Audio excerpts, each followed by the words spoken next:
Voilà, je vous redis ma joie ce matin d'être parmi vous. Donc, pour ceux qui ne me connaissent pas, Philippe Mayou, marié à Joanne, et nous avons trois enfants qui ont autour de la trentaine. Et il y a l'un d'entre eux que vous connaissez, puisqu'il est venu apporter une prédication ici dans l'église au cours de l'été. Il s'agit d'Adrien. Et il avait, je crois, prêché sur Actes au chapitre 17, la prédication de l'apôtre Paul à Athènes. Si ça vous dit quelque chose, voilà, c'est mon fils. Vous avez pu faire la connexion. Et comme l'a déjà, je crois, mentionné Sylvain, nous vivons à Provins, ou plus exactement un petit village qui se trouve au-dessus de Provins, qui s'appelle Saint-Loup-de-Nau. Et je suis donc le pasteur implanteur de l'église de Provins qui vient à peine de démarrer. Donc, quelques années en arrière, je faisais partie de l'église de Venay-les-Sablons. Comme je l'ai mentionné tout à l'heure, c'était de 2008 à 2015, jusqu'à ce que, et on va voir une photo apparaître, voilà, je vais allumer ma télécommande, jusqu'à ce qu'un jour, les responsables de l'église, Valdo en particulier, que vous voyez sur cette image, prient pour moi-même, mon épouse et toute une équipe qui allait quitter l'église de Venay-les-Sablons pour aller démarrer une nouvelle communauté à Donne-Marie-Dontilly. Et pendant les 7 ans qui ont suivi, on s'est occupé de cette église de Donne-Marie-Dontilly. Par la grâce de Dieu, le Seigneur a permis que l'église grandisse. Vous avez une photo là de l'église là-bas. Je ne sais pas si certains d'entre vous, vous l'avez peut-être visité, ou alors vous en aurez peut-être un jour l'occasion. C'est pas bien loin d'ici. Et puis, cette église en 2023 a prié à nouveau pour moi-même, mon épouse et toute une équipe afin que nous puissions partir implanter une autre communauté dans la ville de Provins, conscient des grands besoins qu'il y avait là-bas. Et ça, c'est une photo de l'église de Provins. C'est encourageant, n'est-ce pas? Ça fait seulement 2 ans, et pourtant il y a déjà une cinquantaine de personnes qui font partie de l'église. Et on a un bon nombre de jeunes. On est vraiment étonné de voir apparaître dimanche après dimanche des jeunes de 18 à 28 ans qui ont vraiment soif de l'évangile, soif de repères, et qui se joignent, qui viennent dans notre communauté. Et 3 d'entre eux seront baptisés dimanche prochain. Ils viennent de familles non chrétiennes et ils vont passer par les eaux du baptême. C'est vraiment une grande joie pour nous. Et la photo a été prise devant le bowling de Provins, parce qu'actuellement, nous faisons nos cultes au bowling de Provins, parce que nous n'avons pas trouvé d'autre endroit, et celui-ci est celui que le Seigneur nous a accordé. Alors rassurez-vous, je ne prêche pas au milieu des quilles, au risque que quelqu'un qui n'aime pas trop le message essaye de faire un strike. Tout va bien, on a une salle voilà, à part pour le culte, mais on utilise aussi d'autres espaces dans le bowling, le petit salon, voilà, la salle à manger, etc., pour les différents groupes d'enfants. Et c'est le lieu que pour l'instant nous avons à notre disposition. Mais je vous présente cela comme un sujet de prière, alors que vous penserez à l'église de Provins dans les temps à venir, que Dieu permette dans sa grâce que nous trouvions un lieu plus adapté dans lequel nous puissions nous installer durablement. Et j'aimerais enfin vous montrer cette carte qui nous parle de ce qui s'est passé au fil des années. C'est vraiment un sujet de reconnaissance. L'église de Melun, qui est devenue l'église du Mai, a implanté une église à Fontainebleau, qui est devenue l'église de Veneux-Morée, puis finalement de Varennes, c'est la vôtre. Et voilà, Veneux a implanté à Donne-Marie-Dontilly, puis Donne-Marie-Dontilly a implanté à Provins. Autrement dit, pour l'église de Provins, vous êtes notre grand-mère. J'espère que ça ne vous dérange pas trop, que ça vous convient. Voilà, et on continue à compter sur vos prières. Mais quel beau partenariat pour l'Évangile, ce qui s'est passé au fil des années, cette succession d'implantations de l'association Baptiste. Et bien sûr, on prie pour que cela puisse se poursuivre dans les années à venir. Donc j'en viens maintenant au thème que j'aimerais aborder avec vous pour cette prédication. Et j'aimerais qu'on réfléchisse ensemble aux choix compliqués que nous sommes amenés à faire les uns et les autres sur le plan éthique, de l'éthique, dans le quotidien de notre vie. Parfois, on se trouve dans des situations où vraiment on se tourne vers le Seigneur en disant « Mais qu'est-ce que tu attends de moi? Qu'est-ce qu'il est juste que je fasse dans cette situation ?» Parfois, c'est assez évident, mais d'autres fois, on est vraiment en recherche Seigneur, qu'attends-tu de moi? Et on va, pour cela, examiner un texte qui se trouve dans Éphésiens, au chapitre 5, les versets 8 à 17. Alors je crois que dans vos Bibles, c'est à la page 769, en version second 21. Mais j'ai l'intention ce matin d'utiliser la version Summer, parce que je trouve qu'elle a été plus judicieuse dans les choix de traduction. Donc cette version Summer apparaîtra à l'écran. Et vous pouvez suivre la lecture à l'écran ou alors comparer avec ce que vous avez dans vos Bibles. D'abord, quelques mots sur cette lettre de l'apôtre Paul aux Éphésiens. Elle est magnifique, n'est-ce pas? On se souvient de comment l'apôtre a commencé, en déployant, en décrivant le magnifique plan de Dieu qui a commencé dès la fondation du monde et qui nous a permis aujourd'hui d'être sauvés en Jésus-Christ. C'est le chapitre 1 de la lettre. Et il montre ensuite comment Dieu a fait en sorte de rassembler des juifs et des non-juifs dans l'Église. Cette Église qui est une démonstration magnifique de la sagesse de Dieu devant le monde. Et puis quand on avance dans la lettre, Paul en vient à des considérations très pratiques. Il nous parle de ce que devrait être cette Église, comment elle devrait vivre, de son unité notamment, mais aussi de comment elle devrait se comporter, comment les croyants devraient se comporter devant le monde. Et on en arrive à ce passage qu'on va maintenant lire ensemble. Donc Éphésiens au chapitre 5, les versets 8 à 17. Et donc je lis dans la version Summer. Autrefois, certes, vous apparteniez aux ténèbres, mais à présent, par votre union avec le Seigneur, vous appartenez à la lumière. Comportez-vous donc comme des enfants de lumière. Car ce que produit la lumière, c'est tout ce qui est bon, juste et vrai. Comme des enfants de lumière, efforcez-vous de discerner ce qui plaît au Seigneur. Ne participez pas aux pratiques stériles que favorisent les ténèbres, mais démasquez-les plutôt.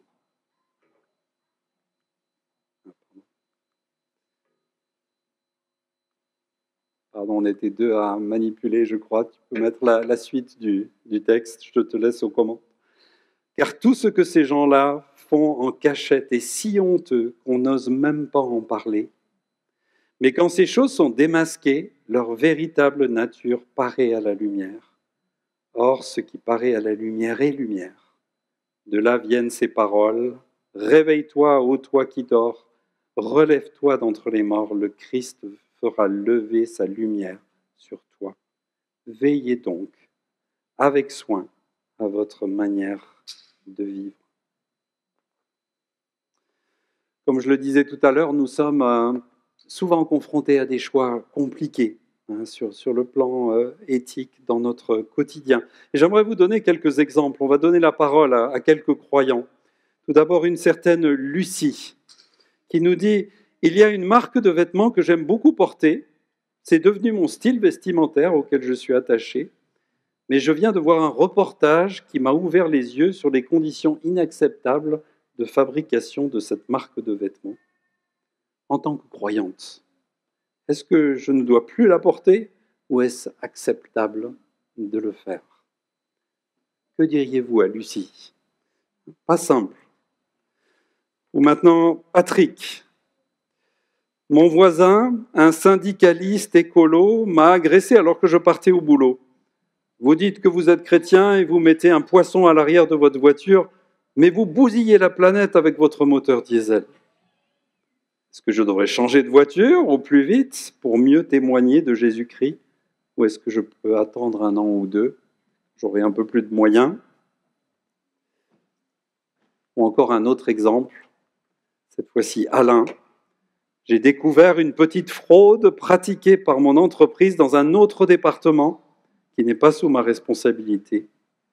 Est-ce que Dieu attend de moi de dénoncer cela?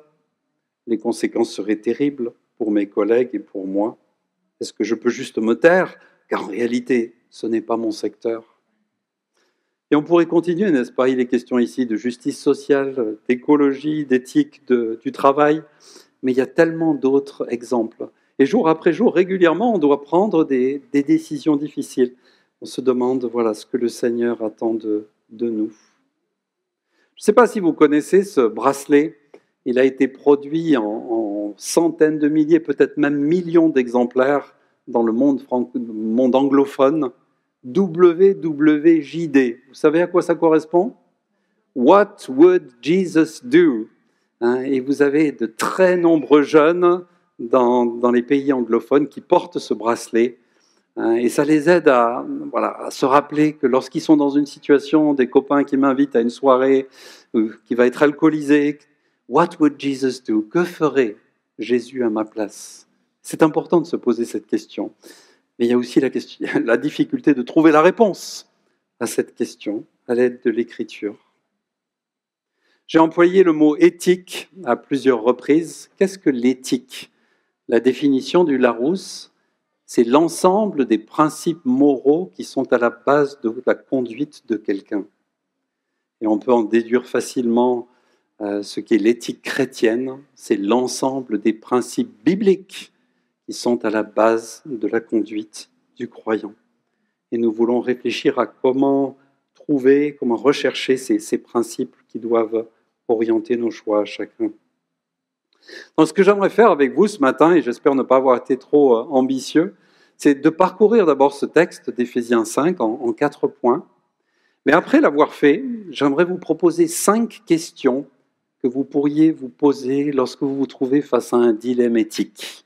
Elles m'ont été très utiles sur le plan personnel, et j'espère qu'elles le seront aussi pour vous. Donc voilà, un message en 2 parties, le parcours du texte d'Éphésiens 5, puis ensuite ces 5 questions que nous verrons ensemble tout à l'heure. Mais pour l'instant, reprenons le passage, Éphésiens 5, verset 8. Quel est le point de départ du texte? À quoi est-ce que Paul ramène ces Éphésiens? Et je vais te laisser maintenant avancer avec le PowerPoint. Autrefois, certes, vous apparteniez aux ténèbres, mais à présent, par votre union avec le Seigneur, vous appartenez à la lumière. Paul veut tout d'abord que les Éphésiens n'oublient pas le grand bouleversement qu'ils ont vécu, ce changement magistral. Ils sont passés des ténèbres, la vie sans Dieu, à la lumière, la vie avec Dieu. Et ils sont désormais même eux-mêmes un reflet de cette lumière. Littéralement, le texte dit « vous étiez ténèbres » et maintenant, vous êtes lumière. Avant, il était très difficile de faire les bons choix, parce que ces Éphésiens ne bénéficiaient pas encore de la révélation de Dieu. Ils faisaient ces choix en fonction des principes de la société. Ils n'avaient pas les bons repères. Les repères qu'ils avaient étaient extrêmement changeants, peu fiables, reposant sur la sagesse humaine. Mais désormais, depuis qu'ils ont placé leur confiance dans le Seigneur Jésus, ils bénéficient de la parole, mais aussi de l'Esprit de Dieu qui les aide à interpréter cette parole et l'appliquer à leur propre vie. Un changement radical. Je ne sais pas si un jour vous avez peut-être visité des amis et ils vous ont envoyé dans le garage pour aller récupérer quelque chose et la porte s'est fermée derrière vous, mais vous ne saviez pas où était l'interrupteur. Il était caché là derrière les balais. Et vous avez essayé d'avancer dans ce garage en donnant des coups de pied dans des seaux, en touchant des choses sales, en vous demandant ce que c'était, et ainsi de suite, jusqu'à ce que vos amis viennent. Mais il faut allumer la lumière, et ça change tout. Enfin, je vois comment avancer, je peux faire ce que je suis venu faire. C'est un changement radical d'être passé des ténèbres dans la lumière.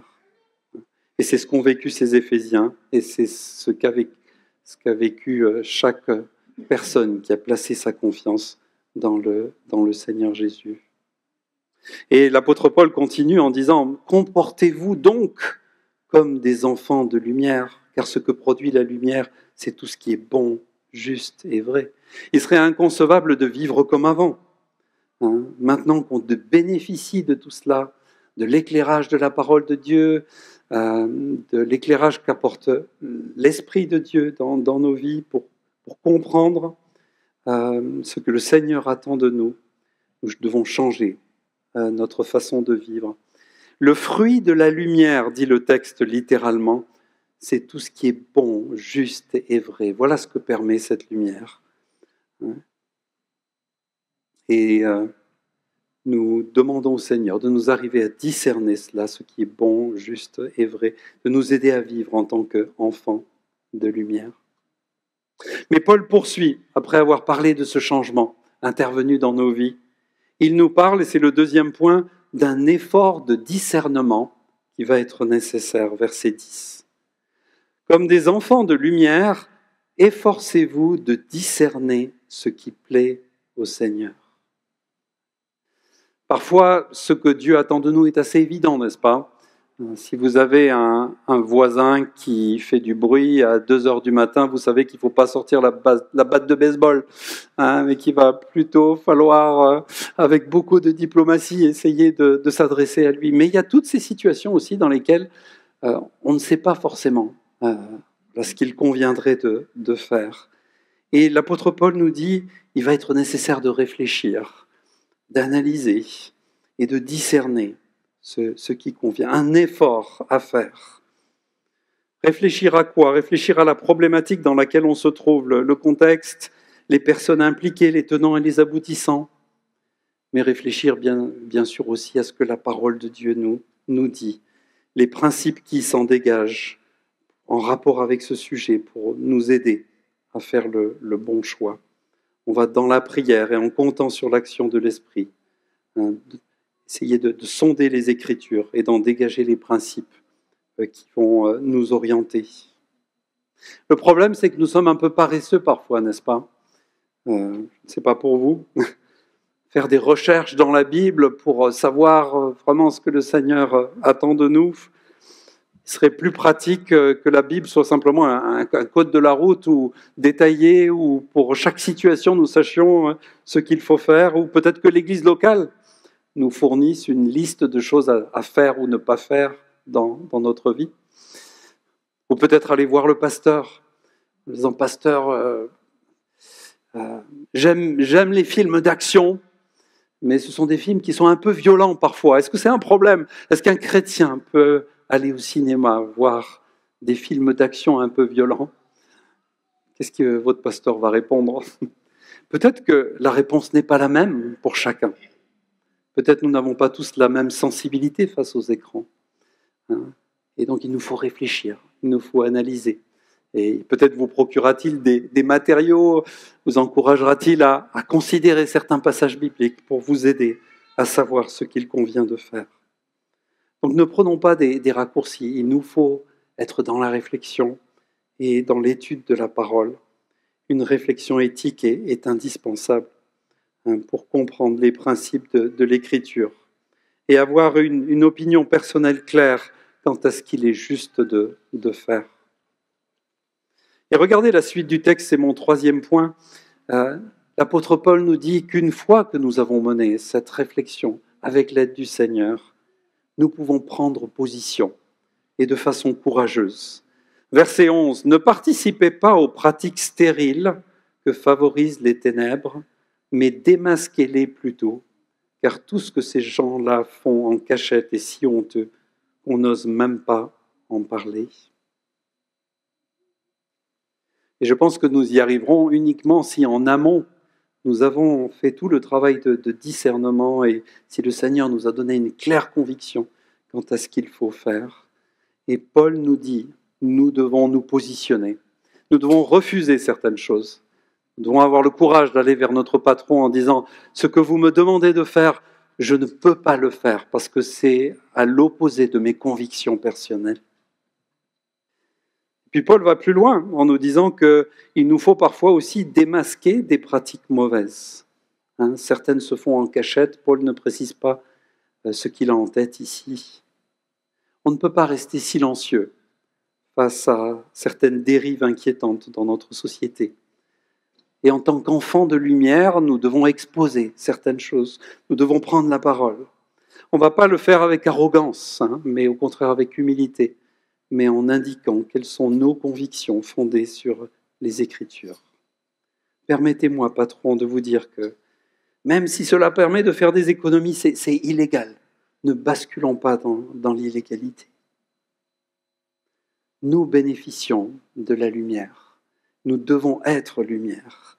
Et c'est notre responsabilité voilà, de prendre position, dit l'apôtre Paul, parce que voilà, nous observons quelque chose qui est une dérive inquiétante. Mais la fin du texte est très encourageante. Regardez les versets 13 à 17. Il nous parle de l'impact positif que cela aura sur l'entourage. Et c'est mon 4e point. Versets 13 et 14. Mais quand ces choses sont démasquées, leur véritable nature apparaît à la lumière. Or, ce qui paraît à la lumière est lumière. Que nous dit Paul ici?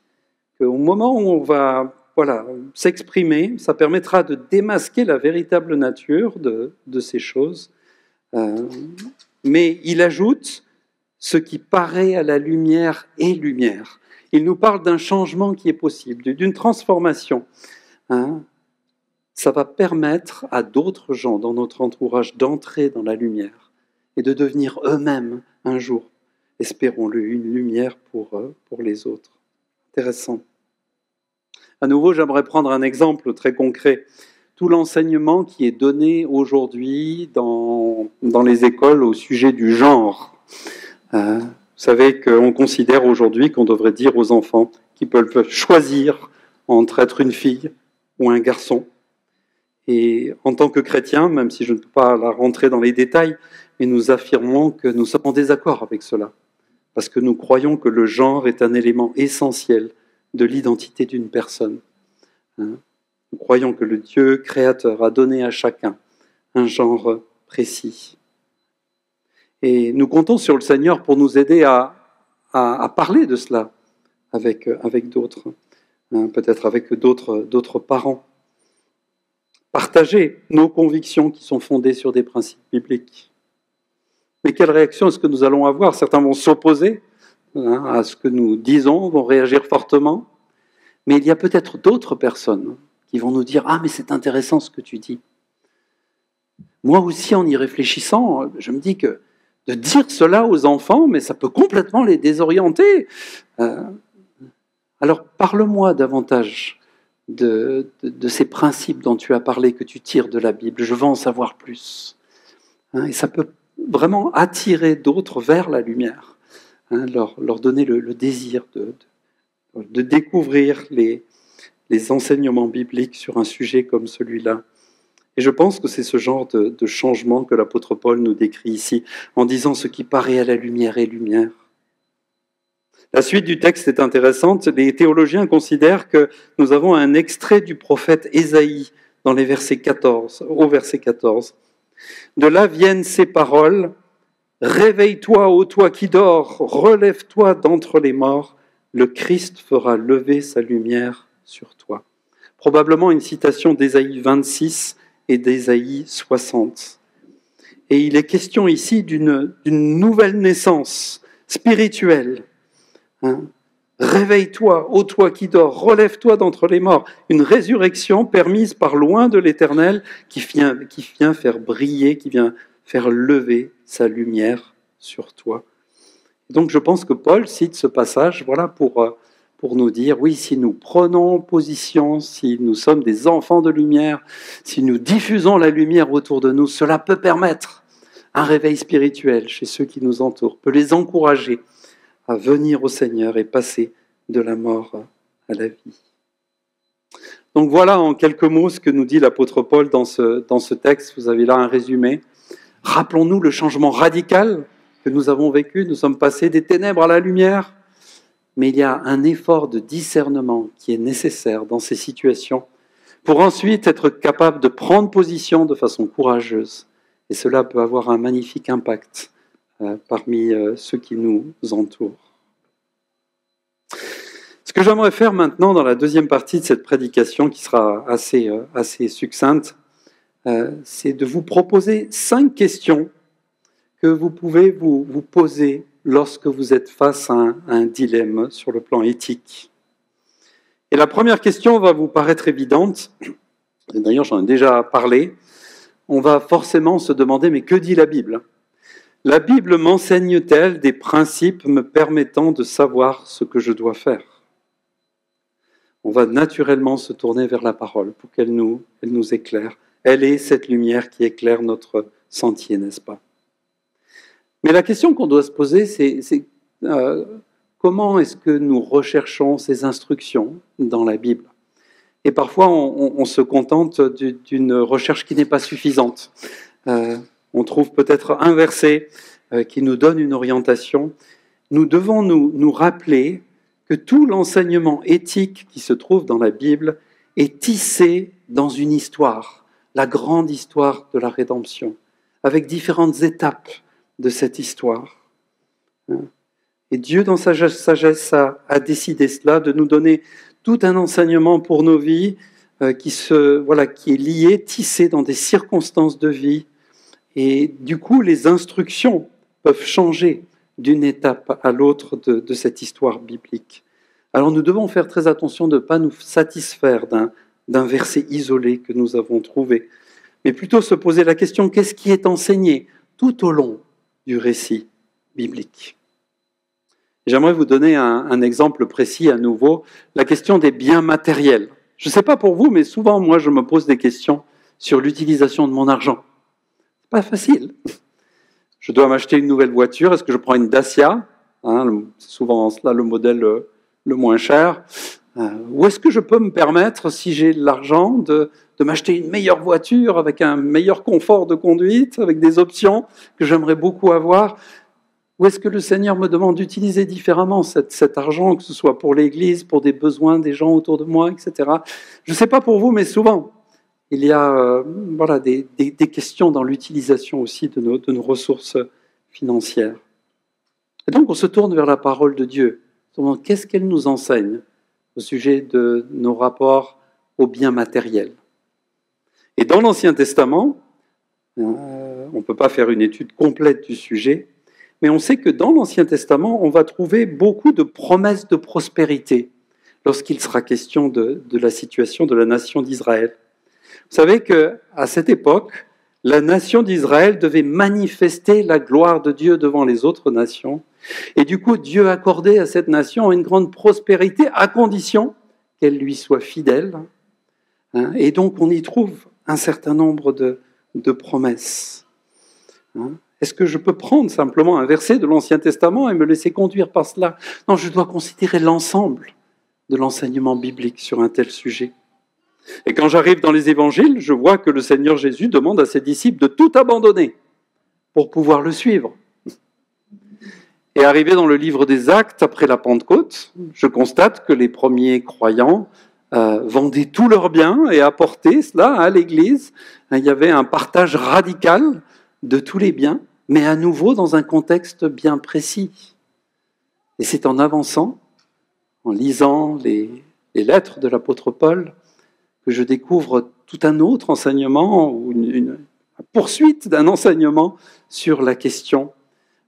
Faire confiance à Dieu, jouir de ce qu'il nous accorde, mais vivre aussi dans le contentement. Être capable d'entraider, en particulier les autres frères et sœurs. Tous ces enseignements sont là dans le texte. Il est beaucoup question de solidarité, de générosité, mais on sent qu'il y a un équilibre à trouver entre toutes ces choses. Donc voilà juste un exemple pour attirer notre attention sur le fait qu'il sera nécessaire d'examiner toutes les instructions qui nous sont données dans l'Écriture pour discerner les principes qui doivent nous guider aujourd'hui. Donc voilà, ça c'est la première question. La Bible mentionne-t-elle des principes me permettant de savoir ce que je dois faire? Une deuxième question qui vous sera utile. Les autorités civiles autorisent-elles cela ou pas? Et je vous rappelle ce passage de Romains 13 qui va s'afficher, les versets 1 et 2. Que tout homme se soumette aux autorités supérieures, car il n'y a pas d'autorité qui ne vienne de Dieu. Et celles qui existent ont été mises en place par Dieu. C'est pourquoi celui qui s'oppose à l'autorité lutte contre une disposition établie par Dieu. Et ceux qui sont engagés dans une telle lutte recevront le châtiment qu'ils se seront attirés. C'est clair, n'est-ce pas? Nous devons respecter les autorités et les lois établies. Cependant, nous savons que la parole de Dieu pose une limite. Si jamais une autorité nous demande de faire quelque chose qui est en opposition flagrante avec les commandements de Dieu, alors nous devons obéir à Dieu plutôt qu'aux hommes. Mais dans la grande majorité des cas, il nous faut obéir, n'est-ce pas? Donc si je me pose la question, mais est-ce que je dois respecter ce passage de 90 km/h à 80 km/h? C'était pénible ce changement, n'est-ce pas? Je ne dois pas me poser longtemps la question. Il me faut obéir aux autorités, c'est pour mon bien et pour le bien de la société. Mais si un jour les autorités nous interdisent d'enseigner la Bible à nos enfants, que ferons-nous? Nous continuerons à le faire, parce que cela est en opposition flagrante avec ce que Dieu nous demande dans l'Écriture. Donc c'est quand même un deuxième point important, me semble-t-il, de se poser la question.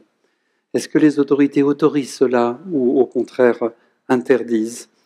Ça peut nous donner bien sûr une indication importante alors que nous réfléchissons. Alors, ces deux premières questions étaient assez évidentes. Et peut-être vous vous dites, mais il y a aussi ces situations où on ne discerne pas forcément clairement ce que la Bible dit, et les autorités ne nous en disent pas davantage. Et comment est-ce qu'on décide à ce moment-là? Le réformateur Calvin employait l'expression « des choses indifférentes » pour parler de ces domaines dans lesquels rien ne nous est expressément commandé ou interdit par la parole de Dieu. Et c'est peut-être dans ces domaines-là qu'on a le plus de questionnements, de doutes, de problèmes de conscience. On se demande jusqu'où va la liberté chrétienne. À nouveau, j'aimerais prendre un exemple. Je ne sais pas si vous êtes amateur de télé, de séries, de films. Et imaginez que vous avez déjà certains abonnements. Vous avez Netflix sur votre box. Et vous vous posez la question, mais est-ce que je pourrais peut-être y ajouter Amazon Prime? Est-ce que le Seigneur attend de moi de faire cela ou accepte-t-il en tout cas que je le fasse? Est-ce une bonne chose, une mauvaise chose? En fonction de quoi est-ce qu'on va prendre une décision comme celle-là? La troisième question qu'on peut se poser et qui est très utile et qu'on peut afficher, cela contribue-t-il à ma croissance spirituelle ou au contraire la ralentit? Nous nous posons beaucoup de questions sur ce que nous devons faire ou ne pas faire, mais nous devons toujours nous rappeler que le grand projet de Dieu pour nous concerne davantage notre être, que nous ressemblions toujours plus au Seigneur Jésus. Et c'est la raison pour laquelle il faut se poser cette question. Est-ce que c'est quelque chose qui va m'aider à grandir spirituellement ou est-ce que c'est au contraire quelque chose qui pourrait ralentir ma croissance dans le Seigneur? Et j'en reviens à cet exemple d'un nouvel abonnement pour profiter d'autres séries sur mon téléviseur. Est-ce que j'ai tendance à passer trop de temps devant les écrans? Est-ce que parfois ça empiète sur ma lecture de la parole de Dieu ou sur ma vie de prière? Ou n'est-ce pas le cas? Est-ce que cela pourrait m'exposer à davantage de tentations, m'entraîner peut-être dans des passions que j'avais autrefois? À nouveau, la réponse ne sera pas forcément la même d'un croyant à un autre, mais il y aura cette réflexion qui est nécessaire, cet effort de discernement et dans la prière, sous la conduite de l'Esprit. Et parfois, on se rend vite compte que ça n'est pas pour moi. Et rappelez-vous les paroles assez radicales de Jésus lorsque dans nos vies, il y a quelque chose qui, au contraire, peut nous faire du mal. Matthieu 5, verset 30, Jésus disait « Si ta main droite te fait tomber dans le péché, coupe-la et jette-la loin de toi. Jette-la au loin, pardon. Il vaut mieux pour toi perdre un de tes membres que de voir tout ton corps jeté en enfer. » Je pense aussi à un autre passage dans 1 Corinthiens, chapitre 6, le verset 12, l'apôtre Paul qui nous dit « Tout m'est permis, certes, mais tout n'est pas bon pour moi. Tout m'est permis, c'est vrai, mais je ne peux pas me placer sous un esclavage quelconque. » Voilà une question intéressante. Est-ce que cette chose me place sous un esclavage? Est-ce que cette nouvelle habitude pourrait entraîner une dépendance? J'en viens à la quatrième question que vous pourriez vous poser dans ce genre de situation. Cela fait-il du bien à mon frère ou à ma sœur, ou au contraire peut les blesser. Donc non seulement je dois me soucier dans ces choix de ma propre croissance spirituelle, mais je dois aussi penser aux frères et sœurs qui sont autour de moi. Et Paul, dans ses lettres, a traité une question qui nous éclaire sur ce point, la question de la viande sacrifiée aux idoles. Je ne peux pas rentrer dans le détail, mais vous savez qu'à cette époque-là, lorsqu'on se rendait sur le marché, eh bien, souvent, il y avait de la viande qui avait été préalablement utilisée dans des temples. On avait sacrifié des animaux et ensuite, cette viande était vendue.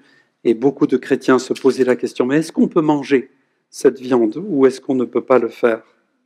Et l'apôtre Paul va clairement répondre que ça n'est pas un problème de manger cette viande, à moins que cela pose un problème à un frère ou une sœur. Et il le dit dans ce texte d'Un Corinthiens 8, verset 13, « Si ce que je mange devait faire tomber mon frère dans le péché, j'y renoncerai à tout jamais, afin de ne pas être pour lui une occasion de chute. » Je peux avoir un frère dont la liberté est restreinte concernant l'utilisation de certaines choses. Il a peut-être une conviction profonde à ce sujet. Et même si moi je me sens libre, je dois m'adapter à lui. Je dois éviter d'être une occasion de scandale, de chute pour mon frère. La santé spirituelle de mon frère est plus importante que ma liberté de prendre cela. Peut-être un exemple intéressant ici pourrait être la question de l'alcool. Vous savez que dans l'Écriture, il n'est pas interdit de boire de l'alcool. Mais par contre, l'ivresse est une faute dont il est largement question. Il faut garder la maîtrise de soi, ne pas consommer trop d'alcool. Mais certains chrétiens, en particulier dans les pays anglophones, ont fait le choix de ne pas toucher à l'alcool, pour ne pas eux-mêmes tomber, ou pour ne pas faire tomber quelqu'un d'autre en lui servant de l'alcool. Et on respecte ce choix éthique, n'est-ce pas, qui est intéressant. Alors si je me trouve en présence de chrétiens qui ont une conviction très forte à ce sujet, que vais-je faire? Je pense que l'apôtre Paul nous invite là à nous adapter, à prendre en compte la situation. Et on est parfois amené à certains choix qui sont motivés par l'amour pour notre prochain, particulièrement pour notre frère et pour notre sœur. Et j'en termine avec une 5e question, en espérant que je n'ai pas été trop rapide, et que ces questions pourront vous être utiles. On peut aussi se poser la question, cela favoriserait-il mon témoignage ou au contraire le minerait?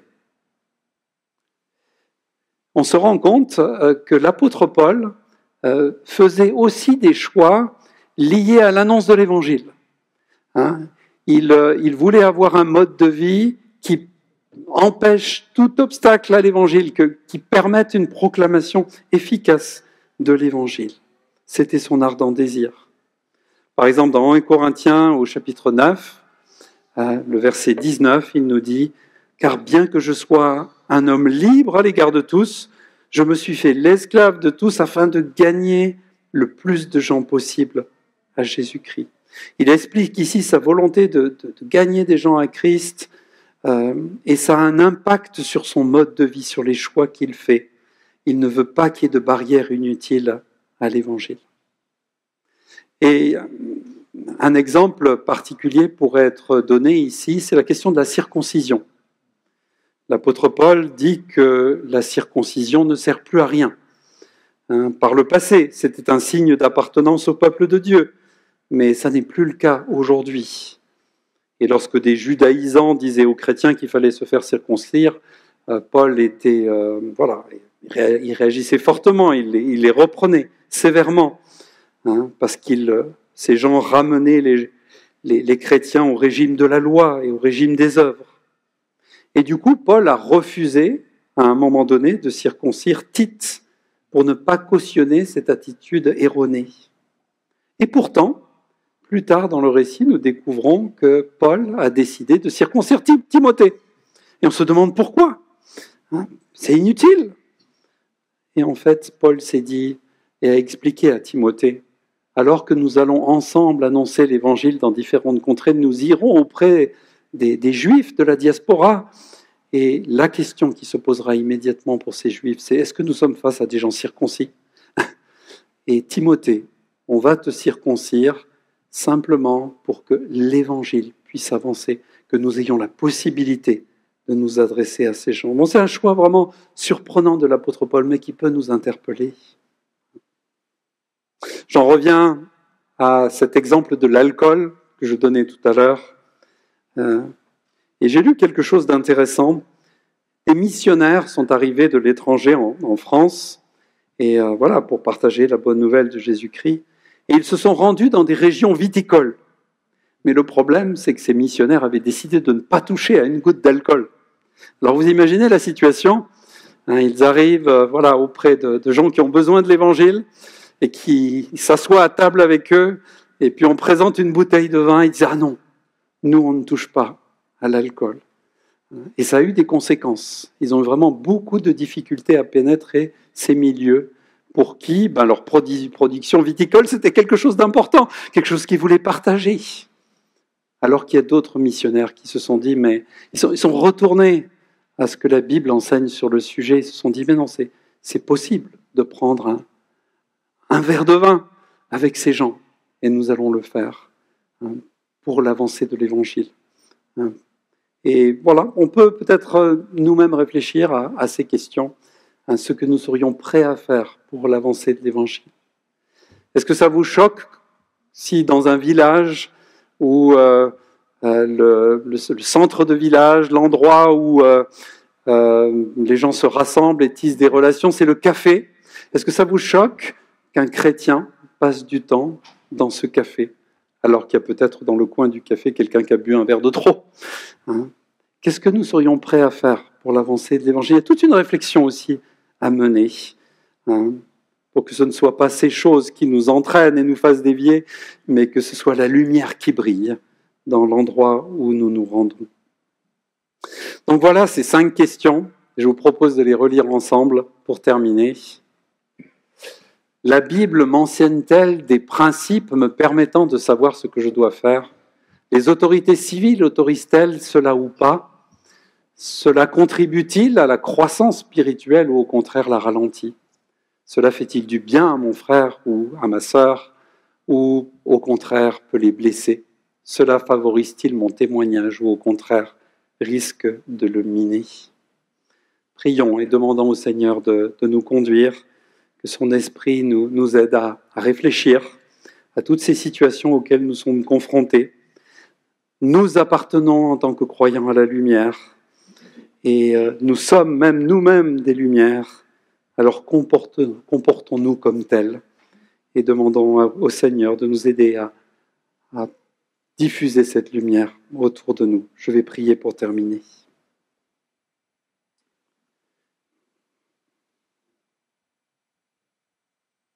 Seigneur notre Dieu, nous voulons te remercier pour ce passage que nous avons pu examiner ensemble.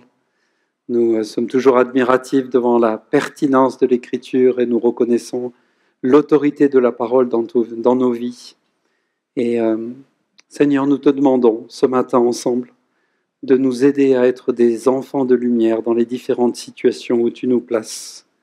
Nous voulons compter sur ta parole, mais aussi sur ton esprit à l'œuvre en nous. Aide-nous à mettre en pratique ce que ta parole nous dit. Tu connais les différentes situations dans lesquelles se trouvent les uns et les autres ce matin. Peut-être des situations complexes. Certains ont peut-être des choix difficiles à faire, qui travaillent leur conscience. Et je te demande vraiment de les éclairer. Que tu leur donnes ce dont ils ont besoin ce matin. Et que tu nous donnes à tous le courage de prendre position pour que d'autres puissent être attirés par ta lumière. Dans le nom du Seigneur Jésus-Christ. Amen.